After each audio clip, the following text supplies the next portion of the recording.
My dad leaned over on my birthday and said, "I should have stopped at one kid." My sister laughed under her breath. I didn't respond. The next morning, I moved every dollar I had into a new bank account, signed a lease on a place across the city, and changed my number. And that still wasn't the whole story. My name's Rachel. I'm 24. Last Tuesday was my birthday, and if I'm being honest, I wish I could just delete that day completely. We were all at the dinner table, me, my dad, my older sister Vanessa, and my mom. There was a basic grocery store cake sitting in the middle because no one felt like baking anything. Not that I was surprised. I stopped expecting that kind of effort a long time ago. I leaned in to blow out the candles when my dad pushed back in his chair, looked at me with this worn-out expression, and said, "You know, Rachel, I should have stopped at one kid." He said it so casually, like he was talking about the weather. Vanessa actually snorted into her wine glass like it was the funniest thing she'd heard all week. My mom, she just stared down at her plate. Her fork hovered in the air, but she didn't say a single word. I just sat there while 24 candles slowly melted into the frosting. What was I supposed to say? "Thanks, Dad. That means a lot," so I smiled. One of those tight smiles that hurts your face. I made a wish and it had nothing to do with happiness, then I blew out the candles. Everyone clapped.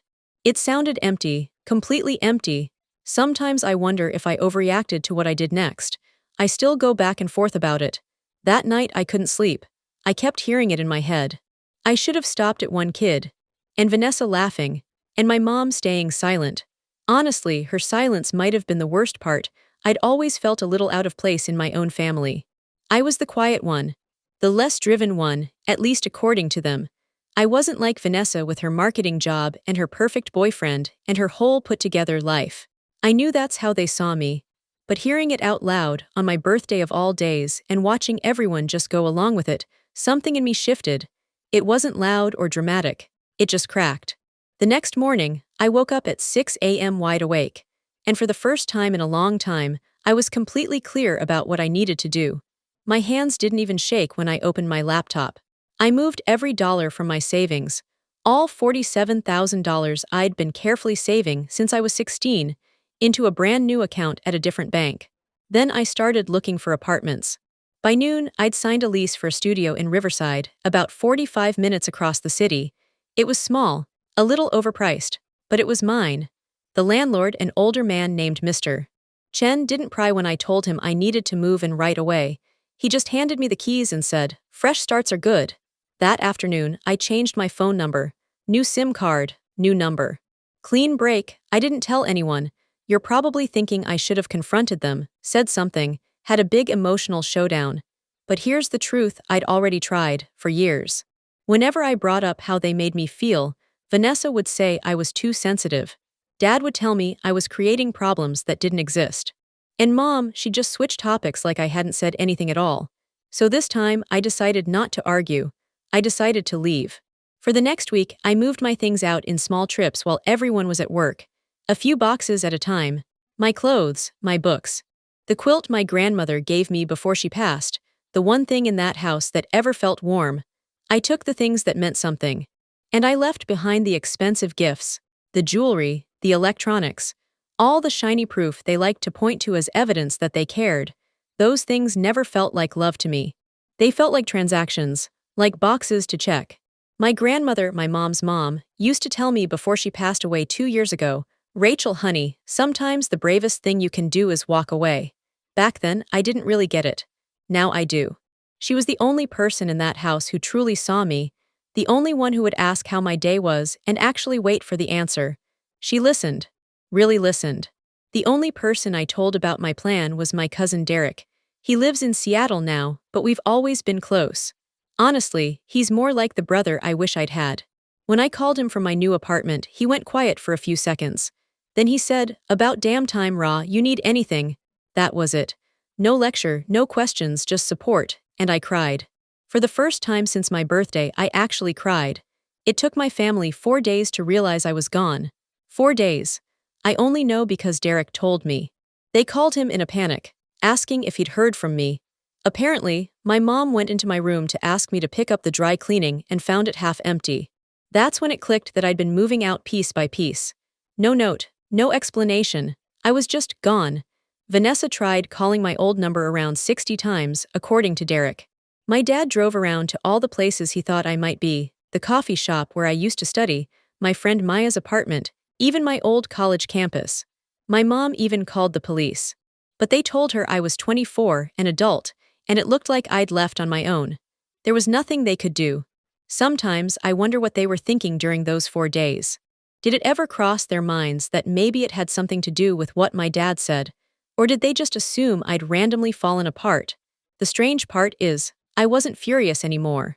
I was just exhausted. I was tired. Tired of being the child they acted like they could have done without. Tired of watching Vanessa get celebrated for every small thing while my real achievements barely got a nod. Tired of my mom standing by quietly, like none of it was happening. Her silence made it all possible. In my new apartment, for the first time in years I could actually breathe, I found a new job pretty fast. I'm a graphic designer, and I'd already been freelancing on the side.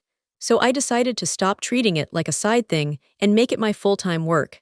Mr. Chen turned out to be unexpectedly kind. Every now and then he'd check in, bring over dumplings from his sister's restaurant. He never asked personal questions, never pushed, but he paid attention. In a quiet way, he made sure I was okay. 2 weeks after I left, Derek called me. "Your mom showed up at my place in Seattle," he said. I went quiet. "She looked rough, Rachel. She asked for your address. I didn't give it to her. But she's not handling this well." "Good," I said, and I meant it. For once, they were feeling even a small piece of what I'd felt for years. But here's the thing, I wasn't just disappearing. I wasn't running. I was building something they couldn't criticize, something they couldn't downplay, something that didn't shrink in their presence. And soon, they were going to realize that the daughter they brushed off wasn't who they thought she was. Here's what they never knew about me. I wasn't just an average graphic designer picking up small gigs. For the past 3 years, I'd been quietly building a serious portfolio under a different name, Riley Chen. Under that name, I'd landed major clients, Fortune 500 companies. And the irony, one of those clients was the company where Vanessa worked. 3 weeks after I moved out, I got an email from Henderson and Associates, Vanessa's company, asking Riley Chen to come in for a meeting about a 6-figure rebranding project. You can probably guess where this is headed. I showed up that Thursday afternoon wearing my best blazer. I'd styled my hair differently and put on glasses I don't normally wear. Nothing dramatic, just enough to shift how I usually look. The receptionist walked me into a conference room where 5 people were waiting, including Vanessa. She looked straight at me and didn't recognize me at first. Her own sister sitting 3 feet away. No idea, then I smiled, and I saw the exact moment it clicked. Her face drained of color. "Rachel," she said quietly. "I'm sorry, do we know each other?" I kept my tone calm. "I'm here to discuss the Henderson project." The creative director, Patricia, looked between us. "Vanessa, do you two know each other?" "She's my sister," Vanessa said under her breath. Then she looked back at me. "Rachel, you're Riley Chen. You did the Meridian Tech campaign." I just held her gaze. For years, she'd been talking about this brilliant designer in meetings, praising the strategy, the execution, the creativity. She just never knew it was me. I presented for a full hour. I was steady, clear, confident, everything they'd always implied I was. I walked them through the concepts, the research, the direction I'd take the rebrand. Vanessa barely said a word. When it wrapped up, Patricia smiled and said they'd send the contract over by Monday. As everyone started filing out, Vanessa caught my arm. "Rachel, we need to talk." I looked at her. "Do we?" "Because I think we stopped needing to talk the night you laughed at Dad's joke about me not existing." "That's not," she stopped. Her eyes filled up. "Mom and Dad are losing it. You changed your number. That was intentional. You can't just disappear over one stupid comment." I actually laughed a little, not mean, just tired. One comment. "Vanessa, I've felt invisible in that family for years. When's the last time Dad asked about my work? When have you ever stood up for me instead of joining in?" She didn't answer. So I said calmly, "Here's what's happening. I'm taking this contract because I earned it." I looked at Vanessa and said, "You'll tell Mom and Dad I'm alive, that's it. And then you can all sit with the fact that the daughter you dismissed is doing just fine without you." I walked to my car. She followed me into the parking lot. "Rachel, wait, please. Give me your new number. I won't give it to them. I need to talk to you." "Why?" "Because you're my sister," she said. "And I'm realizing I don't actually know you. This whole career, this whole life you built, I had no idea. That's not okay." I studied her face. Part of me wanted to just get in my car and leave. No more chances, no more conversations. But there was something different in her voice. For once, it didn't sound defensive. It sounded honest. "One chance," I said. "If you give my number to mom or dad, or if you start guilt-tripping me, I'll block you. No warning." She nodded quickly. "I won't, I promise." I gave her my number and drove home. My hands were shaking, not because I was scared, because, for the first time, I felt satisfied. That night, Derek called. "Vanessa told me what happened," he said. "That was savage." "Was it too much?" I asked. "Are you kidding? That was perfect. Rachel, I'm proud of you." Later, Vanessa texted, "I told mom and dad you're okay, nothing else, they want to see you." I replied, "Not ready yet." She wrote back, "I understand. But Rachel, that Meridian campaign was brilliant. I mean it." It was the first real compliment she'd given me in years. Over the next few weeks, she started texting now and then. Nothing intense, just checking in, asking how work was going. It felt strange having my sister talk to me like she actually respected me. I signed the Henderson contract, 6 figures. Vanessa stayed professional the entire time. In meetings, she even backed up my ideas, fought for them actually. As for my parents' silence, Vanessa said dad was processing and mom was hurt. I didn't feel guilty. They could sit with it for a while. Then, about 6 weeks after I left, something happened that I didn't see coming. Something that made me realize they were finally starting to understand what they'd lost. And what happened next? Honestly, even I didn't see it coming. It was a Saturday morning when my doorbell rang. I wasn't expecting anyone. Mr. Chen always texted before stopping by, and Derek was still in Seattle. I looked through the peephole and froze. My mom was standing there, alone, holding a casserole dish.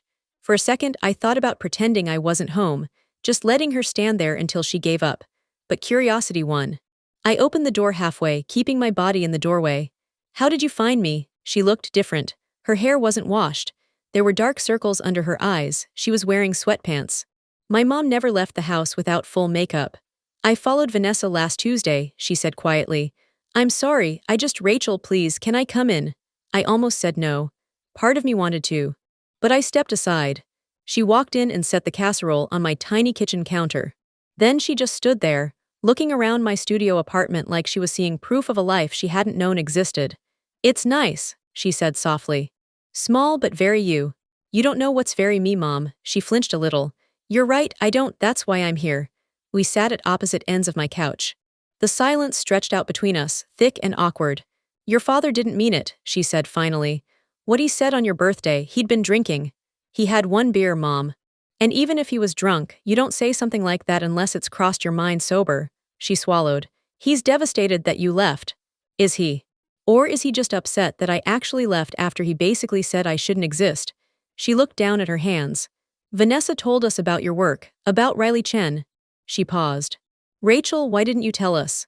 "I tried," I said. "For years I tried. Every time I brought up my work, Dad brushed it off. You'd change the subject," I continued. Vanessa would somehow turn it back to herself. After a while, I just stopped bringing it up. She shook her head slowly. "We didn't realize." "That's the problem, Mom. You didn't realize because you weren't paying attention. You never really were." That's when she started crying. Not loud, not dramatic. Just quiet tears sliding down her face. "I failed you," she said. "I see that now. I let your father favor Vanessa, and I stayed quiet when I should have stepped in. I told myself it wasn't that bad. I convinced myself you were strong enough to handle it." She paused. "But that was me being a coward." I didn't know what to say. I'd replayed this conversation in my head so many times over the years. But in every version, she was defensive, making excuses. Not this. "Your grandmother," she went on, her voice shaky. "Before she died, she told me I was losing you. She said I was choosing comfort over you, and that one day you'd be gone." She let out a weak breath. I thought she was being dramatic. She looked at me, eyes red and swollen. She was right. Hearing her bring up Grandma cracked something open in me. "She was the only one who ever really saw me," I said quietly. "I know," Mom whispered. "And I was jealous of that, which makes this even worse." She wiped her face with the sleeve of her sweatshirt. "Rachel, I'm not here to drag you home. I'm not here to pressure you. I'm here to say I'm sorry, truly sorry, and to tell you I want to get to know you, the real you. If you'll let me, what would you have done?" Part of me wanted to hold onto the anger. It had protected me for so long. "It's going to take time," I said carefully. You can't just apologize and expect everything to go back to normal. I know. And Dad, he needs to apologize himself. Not through you. He will, she said. He's struggling with this. He doesn't know how to admit he was wrong. Then he needs to figure it out. I'm not going to make this easy for him. She nodded, wiping her eyes again. That's fair.